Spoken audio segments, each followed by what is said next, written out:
तस्रात गोविंदेर श्रीपाद पद्माश्रय इत्यादि गौर गोविंदेर लीला रसकथा सुधा अमृत आस्वादन कृपापूर्ण रसिक भावुक भक्तवृंद एवं आमार मातृस्वरूपिणी भक्तिमती मातृमंडली सबाकार चरण कमल मुड़े अधीन सरस्वत दंड नदी ग्रहण करुण আপনারা সবাই কিঞ্চিত কৃপা আশীর্বাদ করুন যেন এই চৈতন্য লীলা আমার শেষ পূরণ হতে যায়। জয়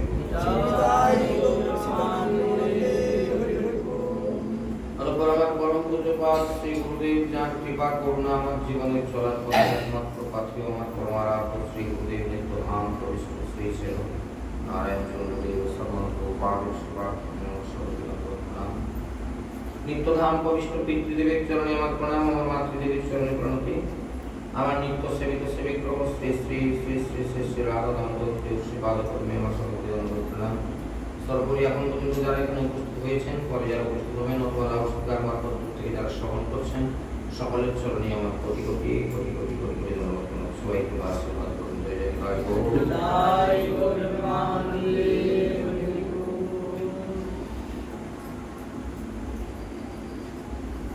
জয় জয় জয় জয় শ্রী চৈতন্য জয় নিত্যানন্দ জয় দ্বৈত চন্দ্র জয় জয় গৌর ভক্তবৃন্দ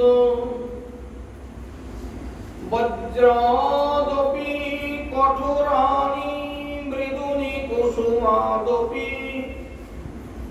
লোকোত্তরাণং চেতংসি কোহি বিজ্ঞাতুমীশ্বর।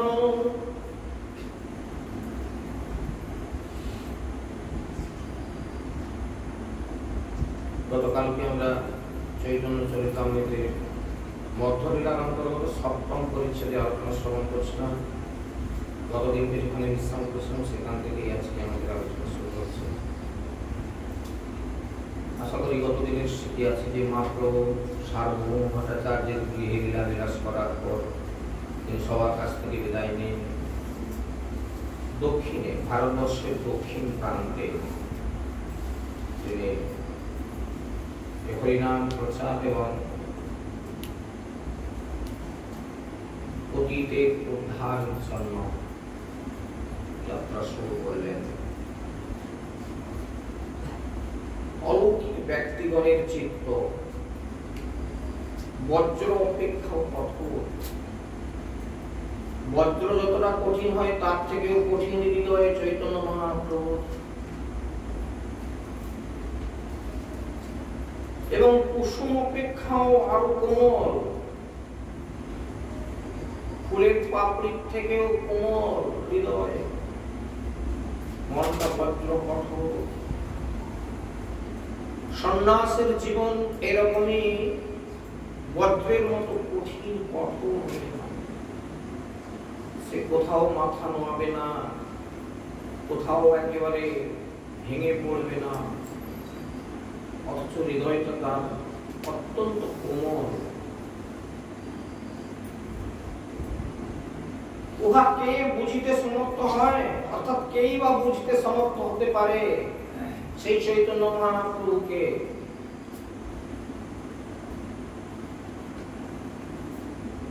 সার্বভৌম ভট্টাচার্যের গৃহে যে কয়েকদিন তিনি অবস্থান করছিলেন, এর মধ্যে সার্বভৌম ভট্টাচার্য বুঝতে পেরে গেছেন এইদিকে আজকে বিদায় দেওয়ার কালে তিনি অচেতন হয়ে পড়ে গেলেন, সংজ্ঞা হারালেন।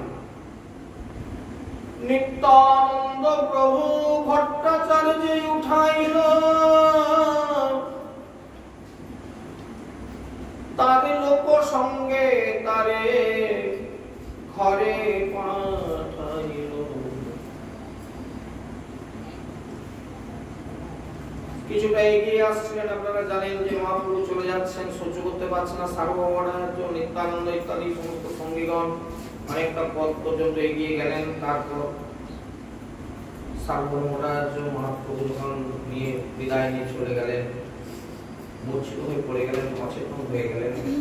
নিত্যানন্দ অনেক কষ্টে তার চেতনা ফিরিয়ে তার সঙ্গের লোকজনদের সঙ্গে তাকে ঘরে পাঠালেন। ভক্তগণ শীঘ্র আসি লইল প্রভুর সাথ, বস্ত্র প্রসাদ লইয়া তবে আইলা গোপীনাথ। সভা সঙ্গে তবে প্রভু আলানাথ আইলা, নমস্কার করি তারে প্রভু স্তুতি কইলা। প্রেমাবেশে নৃত্য গীত কইল কথোপকথন, দেখিতে আইলা তাহা হইছে যতজন। সার্বভৌমকে গৃহে পাঠিয়ে দিয়ে নিত্যানন্দ আদি সমস্ত ভক্তগণ, তারা মহাপ্রভুর সঙ্গে নেই বটে, কিন্তু তিনি কিছুটা দূরে সমস্ত লোকজনদেরকে নিয়ে তাড়াতাড়ি করে প্রভুর সঙ্গী হলেন।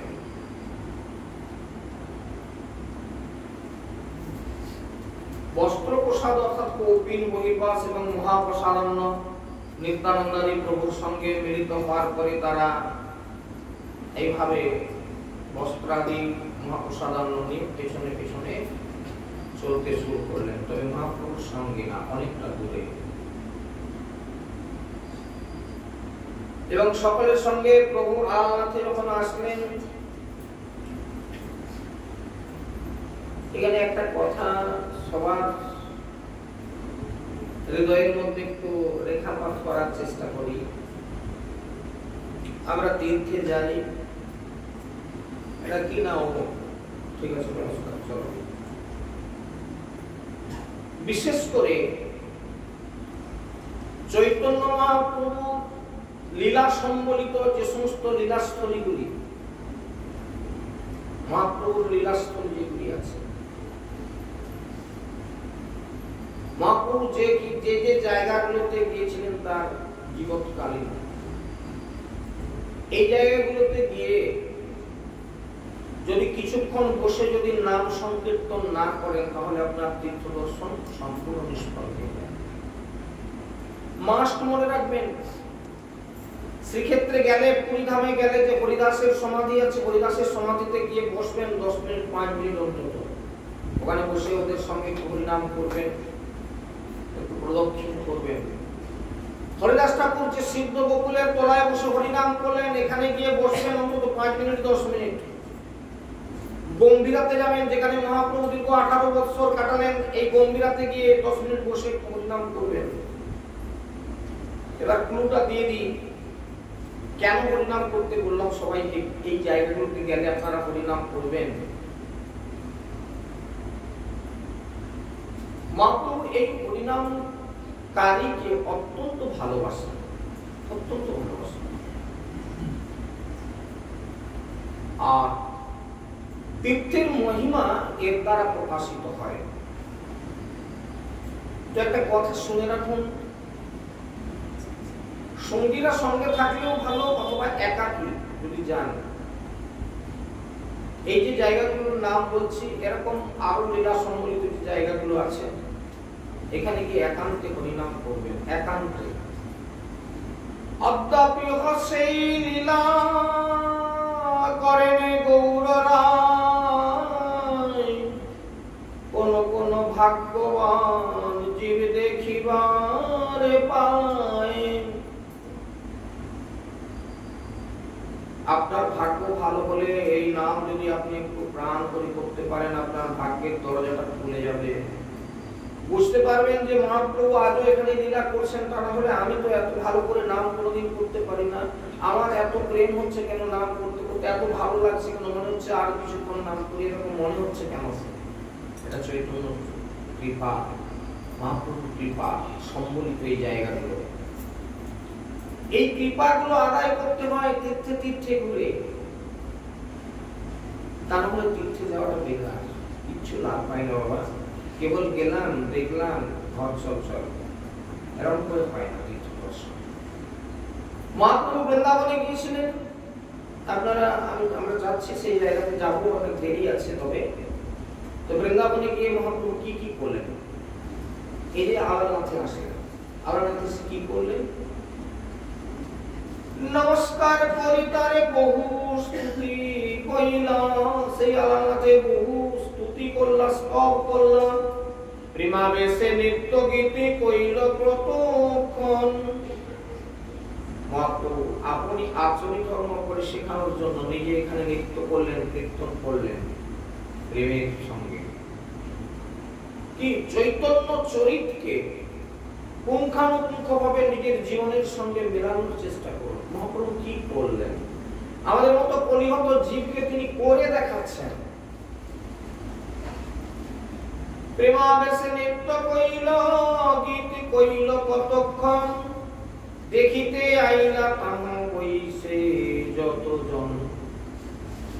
অর্থাৎ কথাটার অর্থ হচ্ছে এরকম, তীর্থ এতদিন ছিল, আলালনাথ এতদিন ছিল, কিন্তু মহাপ্রভু আজকে আসার পর মহাপ্রভু এখানে এসে যখন নৃত্য গীত শুরু করলেন, তার যে মহিমা, পাশাপাশি যারা ছিল এতদিন তারা দেখতে ছুটে আসলো যে এরকম তো ঘটনা দেখিনি কোনোদিন, যে এবং সেই মন্দির যেন আজকে নতুন করে কিছু একটা প্রাণ পেল মনে হচ্ছে। আলালনাথ তো এতদিন ছিল, ঠিক তেমনি তীর্থ তীর্থের জায়গায় আছে। আপনি যেদিনটাতে যাবেন সেদিন ভক্ত সঙ্গে হরিনাম করুন, ওখানে বসে দেখবেন মহিমাটা। এতগুলো কথাটা বলে রাখলাম, আপনারা গেলে কোনোদিন হরিদাসের সমাধিতে বসে হরিনাম করবেন, ফিরে এসে বলবেন, যদি কিছু অনুমতি হয় বলবেন এসে। সিদ্ধ বকুলে যাবেন, হরিনাম করবেন, আজও মহাপ্রভুর যে সেই লীলা সেখানে আছে, তিনি যে আপনার সঙ্গে এসে কীর্তন করেন সেটা দেখতে পাবেন। আপনি ভাবতেই পারবেন না যে এত প্রেম কিসে হচ্ছে, এত আনন্দ কিসে হচ্ছে। যাবেন যেভাবে পারবেন, করতালি বা ওদের ওখানে করতাল আসে, সবসময় তো নাম চলছে, এদের হয়তো সেটা তো যন্ত্রপাতি ভালো নেই, কারণ তো 365 দিন দূর করছে। যাই হোক, আপনারা সেগুলো নিয়ে পারেন, নাম করবেন। মহাপ্রভু আলালনাথে এসে সেই হরিনাম করে আমাদেরকে সেই শিক্ষাই দিলেন। চতুর্দিকে লোক সবে বলে হরি হরি, প্রেমাবশে মধ্যে নৃত্য করেন গৌর হরি। আরে এতদিন তো কেউ হরি বলেন, মন্দিরও আছে, মানুষও আছে, কেউ হরি বলে। মহাপ্রভু কি জাগিয়ে দিলেন জায়গাটাকে, তাই না?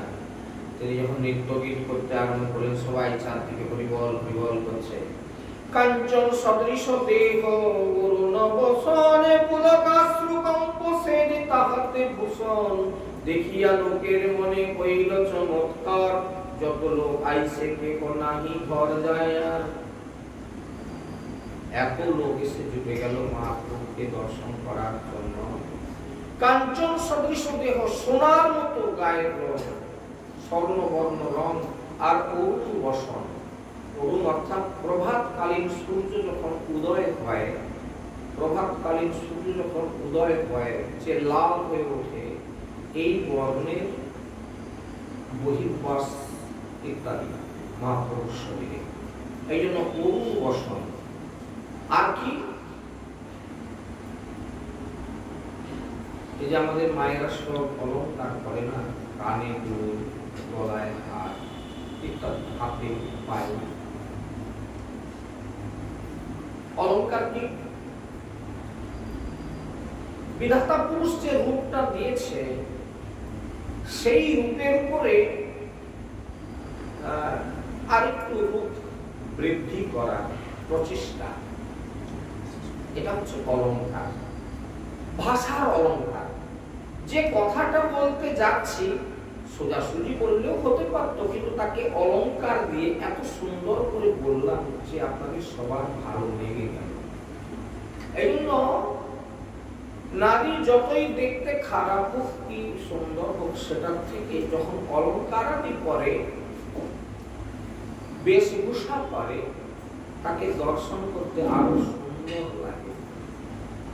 মহাপ্রভু কি সোনা পরেছিলেন গায়ে? না। কোন অলংকার না, বহুমূল্য বস্ত্র না, সন্ন্যাসীর বেশ,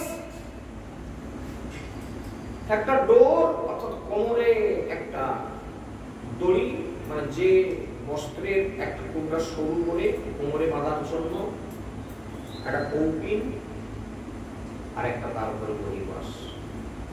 কখনো শরীরে উত্তরীয় একটা থাকতো, কখন তা কোথায় পড়ে যেত তিনি খেয়াল করতে পারতেন না। কিন্তু এইরকম একজন সন্ন্যাসীর দেহে তার অলঙ্কার কি? পুলকাশ্রু কম্পসেদ তাহাতে ভূষণ। ভূষণগুলো কি কি? কম্পাশ্রু, শরীর থরথর করে কাঁপছে হরিনাম করতে করতে, সে ঘাম দিয়ে দিচ্ছে, শরীর কম্পিত হতে হতে গা কাঁটা হয়ে যাচ্ছে, গা শিমুল গাছে কাঁটার মতন কড়কড় কড়কড় করছে গা, অর্থাৎ হরিনাম করতে করতে এত পুলক হচ্ছে, পুলকে তার শরীরে এই অষ্টসাত্ত্বিক ভাবগুলো প্রস্ফুটিত হচ্ছে। লোকে দেখে চমৎকার হয়ে গেল।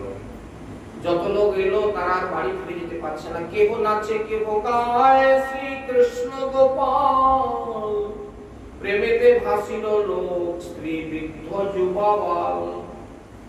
দেখি নিত্যানন্দ প্রভু কহে ভক্তগণে, এই রূপে নৃত্য আগে হবে গ্রামে গ্রামে, অতিকাল হইল লোক ছাড়িয়া না যায়, তবে নিত্যানন্দ গোসাই সৃজিল উপায়।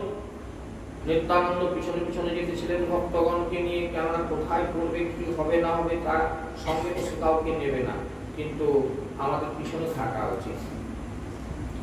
আলানাথে নিয়ে মহাপ্রভু যখন এইভাবে নৃত্য করতে লাগলেন, গীত করতে লাগলেন, অর্থাৎ হরিনাম করতে লাগলেন। গীত মানে হিন্দি প্যারোডি গান নিয়ে রচনা ছিল, হরিনাম হরিনাম করতে করতে যখন প্রেমে বিহ্বল হয়ে গেলেন, নিত্যানন্দ বললেন যে এইরকম নৃত্য হবে গ্রামে গ্রামে। নিত্যানন্দের কৃপা দেখুন, নিত্যানন্দ কৃপা করে সকলের কাছে বললেন এইরকম নৃত্য হবে গ্রামে গ্রামে।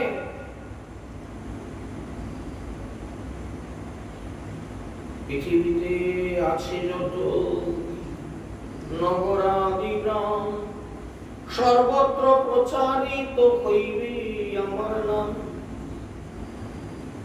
মহাপ্রভুর যে বাণী, সেই বাণীর কৃপা কত বড় আপনারা লক্ষ্য করে দেখুন। মানুষের ভালো বা মন্দ কেউ বুঝতে পারুক না পারুক, হরিনামের মধ্যে যে এত শক্তি আছে, সেই শক্তিকে জানুক না জানুক, একটু যদি আমরা নজর রাখি, মহাপ্রভু অন্তর্ধানের পরে যত দিন যাচ্ছে তত কি হরিনামের প্রভাব মানুষের মধ্যে পড়ছে বলে মনে হয় কিনা একটু দেখুন তো। এই যে আজকে এতগুলি মানুষ আপনারা হরিবাসরে এসেছেন, এতদিন কাল কোথায় ছিলেন? এ মহাপ্রভুর কৃপা, তার যে আশীর্বাদ ছিল যে এইভাবে মানুষ হরিনামের কাছে আসবে, হরি কথার কাছে আসবে, গ্রামে গ্রামে হরিনাম হবে, বাড়িতে বাড়িতে হরিনাম হবে, সন্ধ্যায় দরজায় বসে বাড়ির সবাইকে নিয়ে হরিনাম করবে, এটা তার আশীর্বাদ। দেখুন আস্তে আস্তে বৃদ্ধি হচ্ছে। এই রূপে নৃত্য আগে হবে গ্রামে গ্রামে, অতিকাল হইল লোক ছাড়িয়া না যায়। অতিকাল বলতে দুপুর গড়িয়ে যাচ্ছে, মহাপ্রভু নৃত্য করছেন, কীর্তন করছেন, একটু সেবা টেবা করার দরকার আছে, খাওয়া দাওয়া করেনি। তবে নিত্যানন্দ গোসাই সৃজিল উপায়, নিত্যানন্দ একটা বুদ্ধি বের করলো, কি? মধ্যাহ্ন করিতে গেল প্রভুকে লইয়া, তাহা দেখিল আইসে চৌদিকে ধাইয়া। মধ্যাহ্ন করতে মানে দুপুর হয়েছে, এবার স্নান করতে হবে। কৃষ্ণা স্নান, সন্ন্যাসী কৃষ্ণা স্নান করবে। প্রভাতে একবার স্নান হয়েছে, মধ্যাহ্ন একবার স্নান, আর সন্ধ্যেবেলা একবার স্নান হবে। তো সেই জন্য মধ্যাহ্ন কৃত্য, এটা মধ্যাহ্ন স্নান। তো মধ্যাহ্ন করিয়া আইল দেবতা মন্দিরে, নিজগণে প্রবেশী কবাট দিল দ্বারে। তবে গোপীনাথ দুই প্রভুকে ভিক্ষা করাইল, প্রভুর শেষ প্রসাদ অন্ন সবে বাটি খাইল। সেই গোপীনাথ আচার্য সঙ্গে আছেন, এই নবদ্বীপেরই মানুষ, অনেকদিন তার আগে মহাপ্রভু আসার আগেই তিনি শ্রীক্ষেত্রে পুরীধামে এসে পৌঁছেছিলেন। এবং এই গোপীনাথ আচার্যই মহাপ্রভু সম্বন্ধে যে ভগবত্তা, সেই ভগবত্তা সার্বভৌম ভট্টাচার্যকে প্রথম জানিয়েছিলেন। তো ইনি কি করলেন? মধ্যাহ্ন করে যখন দেবতার মন্দিরে আইলেন, নিজগণকে প্রবেশ করাইয়া, অর্থাৎ মহাপ্রভু এবং নিত্যানন্দ ইত্যাদিদেরকে গৃহের মধ্যে প্রবেশ করিয়ে দিয়ে দরজা বন্ধ করে দিলেন। এবং সেই আচার্য গোপীনাথ দুই প্রভুকে ভিক্ষা করাইল, তার মানে সেবা দান করল, ভিক্ষা করাইল এবং তাদের আহার্য শেষে প্রভুর যে সাধারণ ছিল সবাই মিলে ভাগ বন্টন করে সেটা তারা পেল। শুনি শুনি লোক সবাই আসি বহির দ্বারে, হরি হরি বলে তোকে কোলাহল করে, তবে মহাপ্রভু দ্বার করাইল মোচন, আনন্দে আসিয়া লোক কইল দর্শন। এই মতো সন্ধ্যা পর্যন্ত লোক আইসে যায় আলালনাথের দিকে, এখানে দুপুর বেলা বৈষ্ণব হইল লোক, সবে নাচে গায় এই রূপে সেই ঠাই ভক্তগণ সঙ্গে, সেই রাত্রি ঘুমাইলা কৃষ্ণ কথা রঙ্গে। সন্ধ্যেবেলা হরিনাম তো হচ্ছিল সারাদিন ধরে, সন্ধ্যাবেলা মহাপ্রভু সমস্ত ভক্তদেরকে নিয়ে কৃষ্ণ কথা আলাপন, কৃষ্ণ কথা আলাপন।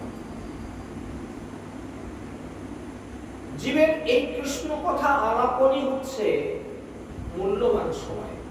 আমরা যতটুকু সময় ভগবানের কথা শুনি, যতটুকু সময় ভগবানের কথা বলি, যতটুকু সময় ভগবানের নাম করি, এই সময়টাই আমাদের মূল্যবান সময়, এটাই আমাদের হিসাবের সময়। বাদ বাকি যে সময়গুলো আমরা যত সব বহির্মুখ লোকদের সঙ্গে চর্চা করি বা বাজে চর্চাতে থাকি, সেই কালটা আমাদের বৃথা যায়, যেটাকে মহাজনগণ বলেছেন ভেকের কোলাহল। আমরা এই যে বাজারে গল্প গুজব করি, দোকানে গিয়ে বড় বড় বক্তৃতা করি, এর নাম হচ্ছে ভেকের কোলাহল। সদৃশ আসবো, আমরা এই কথাতে আসবো, তখন আরো বিস্তারিত আলোচনা। ভেকের কোলাহল কেন বলা হয়েছে না? বৃষ্টি হলে যেমন ব্যাঙ গঁ গাঁ করে চতুর্দিকে গঁ গাঁ করতে থাকে না? আচ্ছা, ব্যাঙগুলো কি আজকে আবির্ভাব হলো নাকি এই বৃষ্টি হতে? না ছিল? এই এত বড় বড় কলা কি এক্ষুনি জন্ম হলো? সব ছিল। এতদিন কোথায় ছিল? কে মাটির তলায়, কে হয়তো পাতার তলায় চুপচাপ বসেছিল, যা বৃষ্টি দেখেছে এবার ঘ্যাঙর ভং আরম্ভ করেছে। এতে লাভ কার কার হয়? ভেকের কোলাহল কাকে বলে? আমরা যখন এরকম আন কথা রঙ্গে থাকি তখন সেটাকে মহাজন ভেকের কোলাহল বলেছেন। কেন বলেছেন? ব্যাঙের ডাকের সঙ্গে আমাদের কথোপকথনকে কেন তুলনা করা হয়েছে? কি হয় দেখুন, ব্যাঙ এতদিন চুপ করে বসেছিল, মাটির তলাতেই হোক পাতার তলাতে চুপ করে বসেছিল, কিন্তু এবার ঘ্যাঙর ঘং যেই না আরম্ভ করলো, সাপ বুঝতে পারলো এর অবস্থানটা কোথায়। এতদিন খুঁজে পায়নি, সাপ ওর উপরতেই হয়তো চলে গেছে, ব্যাঙ তার তলায় বসেছিল, কিন্তু এবার ঘ্যাঁ ঘ্যাঁ করে ডাকছে, সাপ দেখলো হয়তো বসে আছে, অবাক করে গিয়ে তাকে। আমাদের মতো লোক যারা আমরা এরকম আন কথা রঙ্গে আমরা একদম সময় কাটাই, দোকানে বাজারে গিয়ে বক্তৃতা করি, অনেক লেকচার করি, পাড়ার দিকে গিয়ে শুধু বাজে কথা কতগুলো বলে যাচ্ছে। আরে খেলার খবর, রাজনীতির খবর, অমুক মন্ত্রী লোকে দূর করো, তার আসন কেড়ে দাও, ওর চেয়ার ছাড়িয়ে আমাকে বসালে গ্রহণ করো, এইসব বক্তৃতা করে সব। দেখুন সারাদিন, আচ্ছা কে কে হরি কথা করেন একটু বলবেন? দুনিয়ার লোক শুধু আর কথা, যত আজগুবি কথা, আর যদি পেয়ে যায় কারোর ঘরে মিন্টু মিন্টু সিন্ধু, তাদের ঘরে বউয়ের খবর, তার ঘরে ঝিউড়ির খবর, তাদের ঘরে ছেলের খবর ইত্যাদি সম্পর্কে যদি মিন্টু মিন্টু খবর পেয়ে যায়, তাহলে তো মুখ করছো চানাচুরের থেকেও ভালো নাকি? ওই কথা যতক্ষণ সে ভাবে আমি যত প্রচার করবো আমার লাভ, হ্যাঁ সে বলে শুনছো এইরকম ব্যাপার সেরকম ব্যাপার বলে, সেখানে খানিকক্ষণ হলো, দেখলো যে এখানে আর বেশিক্ষণ চলবে, আবার তাদের ঘরে যে আরম্ভ করবে। এই কাজগুলো করে মানুষ। এই জন্য হরি কথা করুন। চৈতন্য চরিতামৃতে একটা জায়গায় বর্ণনা করা আছে, কলির জীবের পরমায়ু 100 বৎসর, আর মানুষ ভেকের কোলাহল করে এই পরমায়ুগুলোকে নষ্ট করে দিচ্ছে দিনের পর দিন। কিসে পরমায়ু নষ্ট হয়? আন কথায়, বাজে চর্চায়, পাপ কর্মে, ক্রোধের দ্বারা, রমণ ক্রীড়ার দ্বারা মানুষের পরমায়ু দরদর করে চলে যাচ্ছে। আর যে সময়টা হরিনাম করা হয়, যে সময়টা হরি কথা বলা হয়, শোনা হয়, এই সময়টা প্লাস হয়ে যায়। আচ্ছা, একটা ছোট্ট উদাহরণ দিলে আপনারা বুঝতে পারবেন। কলিযুগে কি আপনারা দেখেছেন যে 100 বছর তো পরমায়ু নির্দিষ্ট করে দেওয়া হয়েছিল, তারপরে 111 বছর 12 বছর বেঁচে আছে আমাদের চোখের সামনেই তো আপনারা দেখলেন। কি করে বলুন? কেউ উত্তর করুন যে কি করে? আমাদের পাশের গ্রামে, রামচন্দ্রপুর গ্রামে, আমাদের অত্যন্ত প্রণম্য বৈষ্ণব কামাল গৌর বিলাস বাবাজি মহারাজ, 111 বছর বয়স, লাভ করলেন। একটু স্মৃতি করে দেখুন, এমন কোন দিন যায়নি যেদিন তিনি ভাগবত পাঠ করতেন না। শিষ্য বাড়িতে গেলেন, সেখানে বসে বস, বাড়িতে বসে ঠাকুরের কাছে ভাগবত কথা আরম্ভ হয়ে গেল, হরিনামের মধ্যে আছে। এবং মৃত্যুকালে যে যেমন করে, যে যথাবান প্রপদ্যন্তে তাং স্তথৈব ভজামহং মম বাক্যানুবর্তন্তে মুষ্টাপাঠ সর্বস্ব। তুমি যেরকম আচরণ করলে জীবিতকালে, আমি মৃত্যুকালে তোমাকে সেইরকম করেই নিয়ে যাব। কি অদ্ভুত! আপনারা শুনলে অবাক হয়ে যাবেন।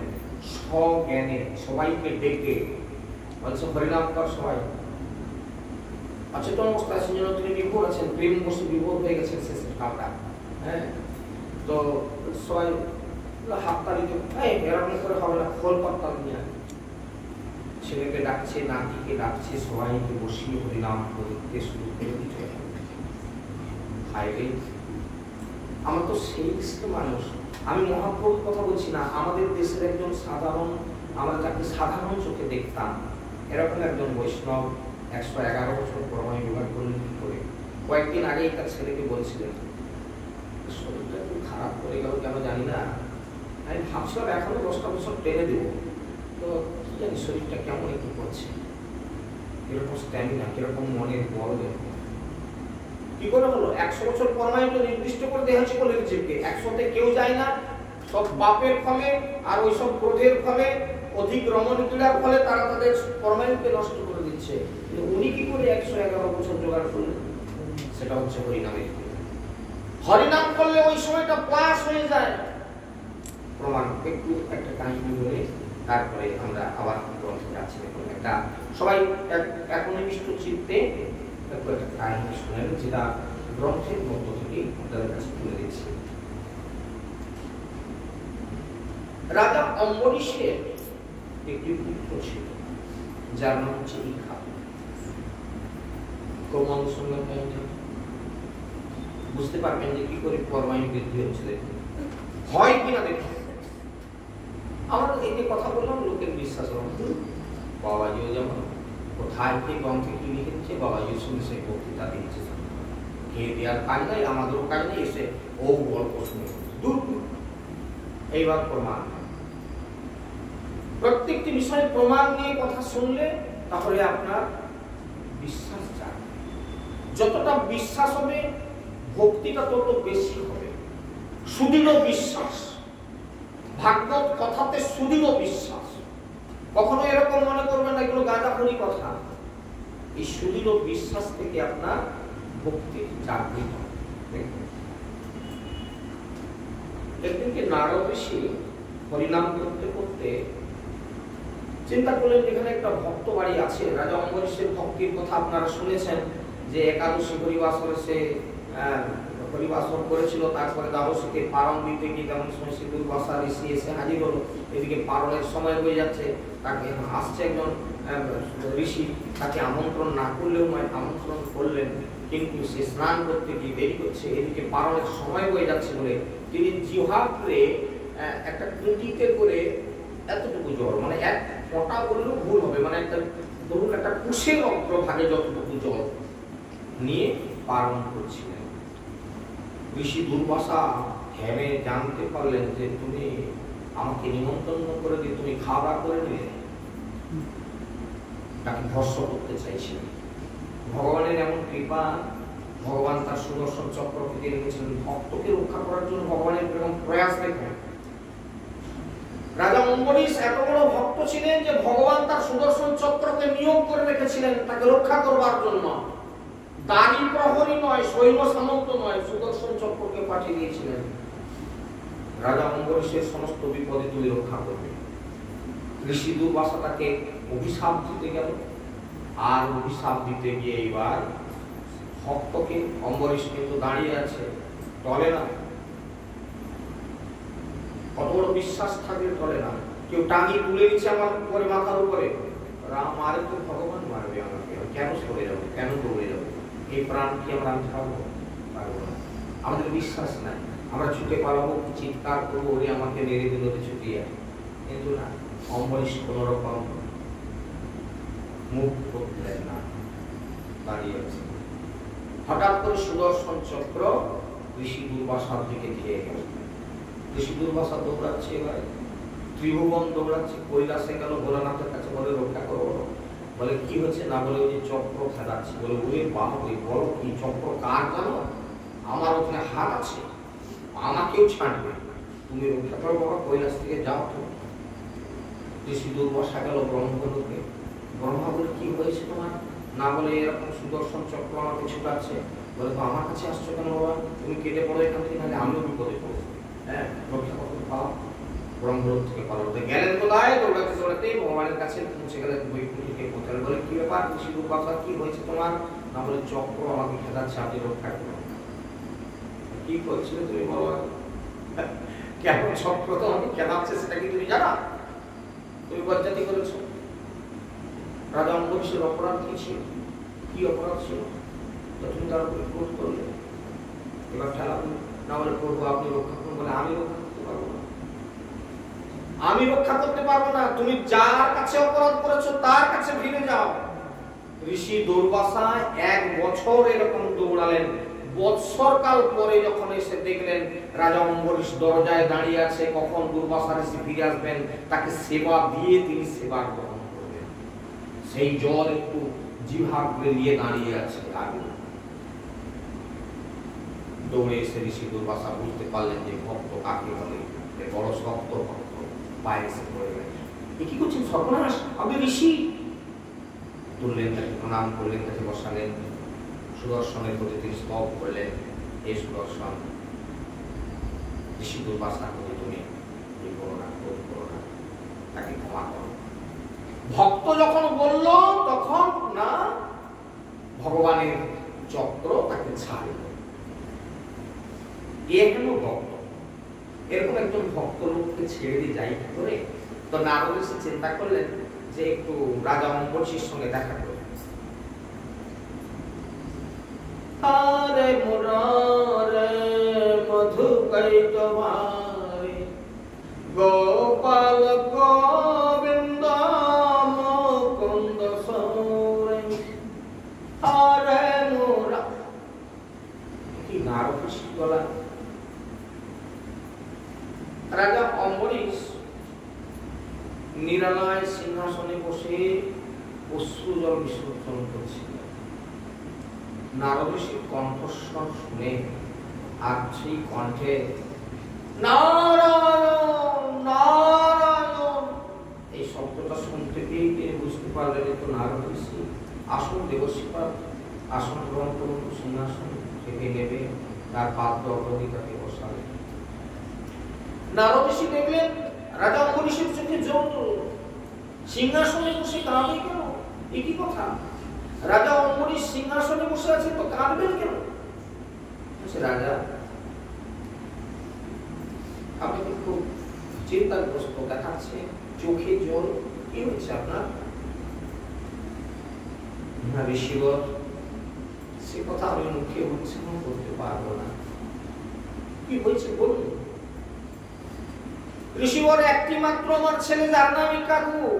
বয়সটা এখন 9+, 9 বছর প্লাস, মানে 10 পূর্ণ হয়নি, 9 পেরিয়েছে, 10 চলছে, আর কিছুদিন বাকি আছে 10 পূর্ণ হতে।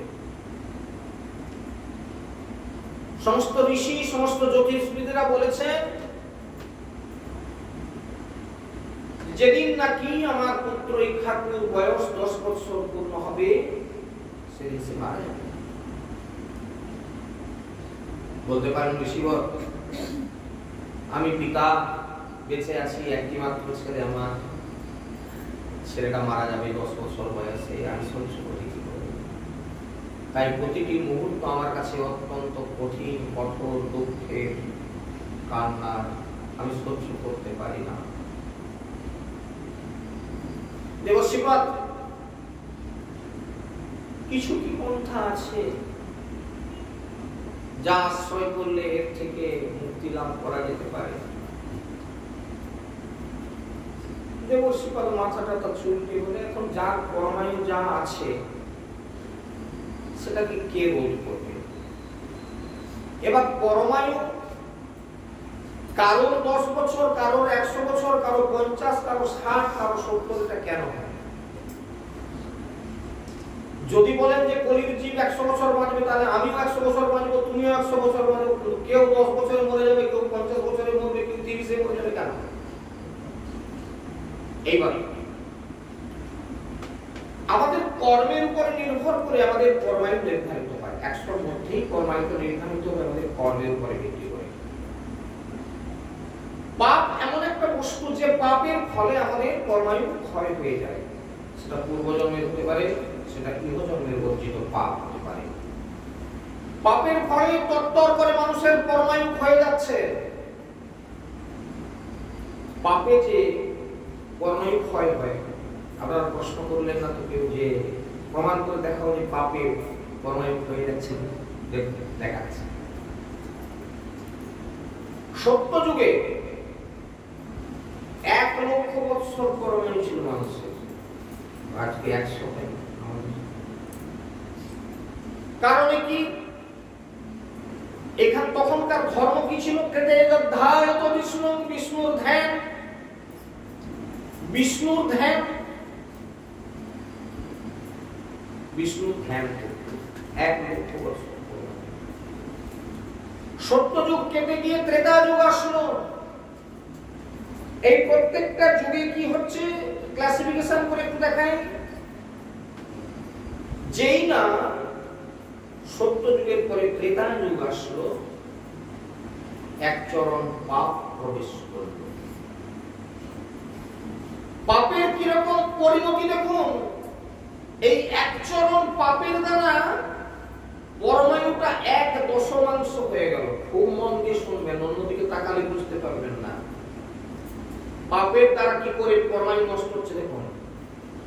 এক চরম পাপ প্রবেশ করলো ত্রেতা যুগে, আর পরমায়ুটা 1/10 হয়ে গেল। 10 ভাগের 1 ভাগ থাকলো, বাদ বাকি 9 ভাগ চলে গেল। 1 লক্ষকে 10 ভাগ করলে কত হয়? 10,000। 90,000 বছর পরমায়ু মানুষের নষ্ট হয়ে গেল, থাকলো 10,000 বছর ত্রেতা যুগের মানুষের পরমায়ু। বুঝুন, এক চরম পাপের দ্বারা 90,000 বছর পরমায়ু মানুষের নষ্ট হয়ে গেল সত্য যুগে। ত্রেতা যুগের পরমায়ু আসলো 10,000 বছর। কিন্তু যেই না দাপর যুগে প্রবেশ হলো, আরেক চরম পাপ প্রবেশ করে গেল। এই পাপের দারুণ পরিণতির জন্য কি হলো? আবার 1/10 হয়ে গেল। 9,000 বছর পরমায়ু মানুষের ক্ষয় হয়ে গেল। 1,000 বছর পরমায়ুতে ছিল দাপর যুগে। সামান্য পাপ প্রবেশ করে যাচ্ছে, এক চরম করে পাপ প্রবেশ করছে, আর পরমায়ু 1/10 হয়ে যাচ্ছে। যেই না কলিযুগ আসলো, 3 চরম পাপ প্রবেশ করে গেল। 1,000 বছরটা আবার 10 ভাগে ভাগ হয়ে গিয়ে 1 ভাগ থাকলো, মাত্র 100 বছর, 900 বছর নষ্ট হয়ে গেল। এবার বুঝুন পাপের দ্বারা কিভাবে চচ্চর করে আমাদের কর্মায়ু ক্ষয় হয়ে যাচ্ছে। এই জন্য পূর্বজন্মের কর্মফলের উপরে নির্ভর করে আমাদের এই জন্মের কর্মায়ু তৈরি করে দিয়ে পাঠিয়েছে ভগবান একেবারে। এবং কতটা সঠিক আমার এই কথাটা তারা উপলব্ধি করবার চেষ্টা করুন। কর্মায়ুটা এত বছর এরকম বলা হয়নি, কত মোটা মাথা ভগবানের নয়। তোমার কর্মায়ু 10 বছর, তোমার কর্মায়ু 50 বছর, তোমার কর্মায়ু 60 বছর, এরকম কথা না। কর্মায়ু শব্দে কিরকম ব্যাখ্যা দেওয়া আছে শুনুন। এত লক্ষবার, এত কোটিবার আপনি শ্বাস নিতে পারবেন, ওইটা হচ্ছে কর্মায়ু। কথাটা খুব ভালো করে শুনবার চেষ্টা করুন। কতগুলো শ্বাস পৃথিবী থেকে আপনি নিতে পারবেন, এটা নির্দিষ্ট করে আমরা এসেছি এই পৃথিবীতে। ওই শেষ শ্বাসবায়ুটা যেখানে শেষ হয়ে যাবে ওইখানে থেকে যাবে। একটা শ্বাসবায়ু আপনি পৃথিবী থেকে বেশি নিতে পারবেন না।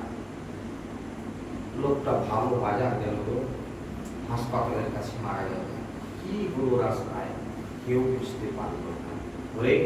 ওইখানে তার শেষ, গোনা বায়ু ওইখানে শেষ হয়ে গেল, আর কিছু না। সিরিয়াসলি কথাগুলো মনে রাখবেন, এই কথাগুলো ভীষণ ভীষণ ভাবে এইবার কি 5,000 টাকা পকেটে আছে আমার, আমি ইচ্ছা করলে একদিন দুদিনে 5,000 টাকা খাবন বাবন করে পোশাক পরিচ্ছদ করে শেষ করে দিতে পারি। আবার এই 5,000 টাকাটুকুকে রাত থাক করে আমি 1 বছর চালাতে পারবো। শুধু নুন একটু কিনে আনবো, সামান্য যা পাবো সিদ্ধ করে একটু নুন দিয়ে খাবো, করা যায় কিনা? শুধু নুন কিনবো আর পরিধেয় বস্ত্র যেটুকু না পড়লে নয় সেইগুলো কিনবো। 5,000 টাকা হলে আমি এখন 1 বছর দিন চালিয়ে দিতে পারবো। আবার যে চোখ খাই একদিনেই শেষ করি। পরমায়ুটা যতগুলো শ্বাসবায়ু আছে যদি রাখথাক করে শ্বাসবায়ুকে যদি রাখথাক করে একটু সংসার চালান তাহলে বেশি দিন বাঁচবে। আর যারা রাখথাক করবে না সবসময় এরকম করতে আছে, তাহলে বেশি শ্বাস ক্ষয় হয়ে যাচ্ছে, আপনি তাড়াতাড়ি মরবেন। এ বিষয়ে কোনো সন্দেহ নাই। অধিক পরমায়ু নষ্ট হয় কিসে, অধিক শ্বাসবায়ু নষ্ট হয় কিসে? কেউ কিছু মনে করবে না, কোনো মাইন্ড করবে না, শাস্ত্র কথার মধ্যে কোনো লজ্জা পাওয়ার কিছু নেই। ক্রোধের দ্বারা, অধিক ক্রোধ, ঠিক আছে দেখে নেবো আমি তোকে, দেখে নেবো, তাড়াতাড়ি পরমায়ু নষ্ট হয়ে যাচ্ছে। আর অধিক রতিক্রিয়ার সময় প্রচন্ড শ্বাস ক্ষয় হয়। এই জন্য যতটা সম্ভব কম খরচা করার চেষ্টা করুন, তাহলে বেশি দিন টিকবেন। নাহলে অল্প বয়সে চোখে কানা, কোমর চলে না, পা বল করছে, শরীর খড়বড় করছে, কানে মোটা হয়ে গেল, এইগুলো নিজে কটা দিন থাকবার থাকবে। এই প্রত্যেকটা কথা আমাদেরকে অত্যন্ত অত্যন্ত ভাবে হৃদয়ের মধ্যে উপলব্ধি করতে হবে। কথাগুলো শুনে খালি চলে গেলে চলবে না। তা এইভাবে আমাদের পরমায়ু পাচ্ছি আমরা, আমাদের কর্মের ফলে আমরা পরমায়ু পাই। তাকে যদি আমরা একটু রাগ ঠাক করে খেতে পারি তাহলে একটু বেশি দিন পৃথিবীতে থাকতে পারবেন। আচ্ছা ঠিকই কি লাভ হলো তো অনেকে বলে, আর বাবাজি বেঁচে থেকেই বাকি, এরকম অনেকে বক্তব্য করতে পারে। তার মধ্যে সাড়ে মূর্খ আর দুনিয়ায় কেন সাড়ে মূর্খতাকে বলা হচ্ছে? অনেকগুলো ডিগ্রি ডিপ্লোমা আছে, তার ট্রিপল এমএ আছে, কি পিএইচডি আছে, ডক্টরেট আছে, কি বড় হয়ে থাকে তুমি মূর্খ বলে? এই শিক্ষিত লোক মানে জানবেন না যে এরা খুব জ্ঞানী লোক, এরা যাও জাগতিক শিক্ষায় শিক্ষিত। এই শিক্ষার কোনো মূল্য আমাদের জগতে নেই, আমাদের জগতে এর কোনো মূল্য নেই।